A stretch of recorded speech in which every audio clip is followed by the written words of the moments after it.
Servicing রেঞ্জগুলা বা parts product প্রত্যেকটা রেঞ্জে হাই অন্য মডেলের তুলনায়। আইফোনের ক্ষেত্রেও সেম আপনার হচ্ছে ডিসপ্লে, ব্যাটারি সংক্রান্ত, মাদারবোর্ড সংক্রান্ত।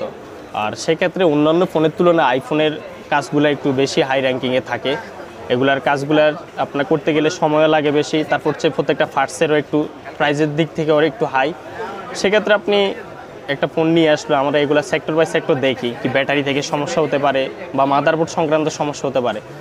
যে কোনো ফোনেরই সর্বপ্রথম আসার পরে আইডেন্টিফাই করতে হবে কোন জায়গা থেকে সমস্যা, কারণ আপনি আইডেন্টিফাই করা ছাড়া ওটা সমাধান কখনো পসিবল না। সেক্ষেত্রে আমরা সর্বপ্রথম আইডেন্টিফাই করি যে সমস্যাটা কোন জায়গা থেকে। আমাদের কাছে যথেষ্ট পরিমাণ পার্টস থাকে, সেক্ষেত্রে আমরা ওই ফোনের ভিতরে যে ফার্স্টটা থাকে তার পরিবর্তে আমাদের নতুন ফার্স্টটা লাগে আমরা চেক দিই যখন চেক দিলে বুঝতে পারি যে যেহেতু সেটটা রান হয়েছে তাহলে অবশ্যই ব্যাটারি থেকে সমস্যা বা অবশ্যই ডিসপ্লে থেকে সমস্যা, এইভাবে আইডেন্টিফাই করে থাকে আর কি। আর আমাদের কাছে অ্যাপেলের সবগুলো প্রোডাক্টে আছে, আপনার ব্যাটারি থেকে শুরু করে ডিসপ্লে, তারপর হচ্ছে আপনার বডি সংক্রান্ত প্রত্যেকটা জিনিস পার্টসগুলো আমাদের কাছে আছে। সার্ভিসিং রেঞ্জগুলা বা পার্টস প্রোডাক্ট প্রত্যেকটা রেঞ্জে হাই অন্য মডেলের তুলনায়। হাত দিলে 10,000 টাকা এমনও না, আপনার ওটা মডেল অনুযায়ী। আপনার সব মডেল তো এক না, সব মডেলের প্রোডাক্টও এক না।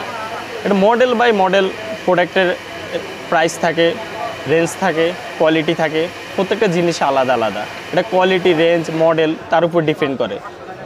এখন সাপোজ 6-এর যে একটা ডিসপ্লে, 6-এর ডিসপ্লে আর 15 Pro Max-এর ডিসপ্লে তো প্রাইস এক হবে না। মানুষ তো দিনকে দিন বিশেষ করে আপনার অ্যাপেলের দিকে মানুষ বেশি আসক্ত হচ্ছে।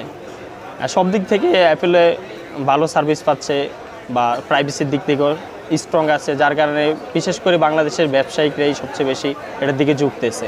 আর শহর অঞ্চলে যারা বসবাস করে তারাই ম্যাক্সিমাম অ্যাপেল ইউজ করে আর কি, গ্রামে খুবই কম। নিউগুলো একদম যেটা আপডেট লেটেস্ট আসে এটা তুলনামূলক একটু কম। এটা হয়তো কিছুদিন যাওয়ার পরে ওটাও আসবে, কারণ একটা ফোন যখন হাতে, সবার ক্ষেত্রে একটা ফোন যখন ফার্স্ট টাইম হাতে আসার পরে সবাই একটু যত্ন সহকারে ইউজ করে।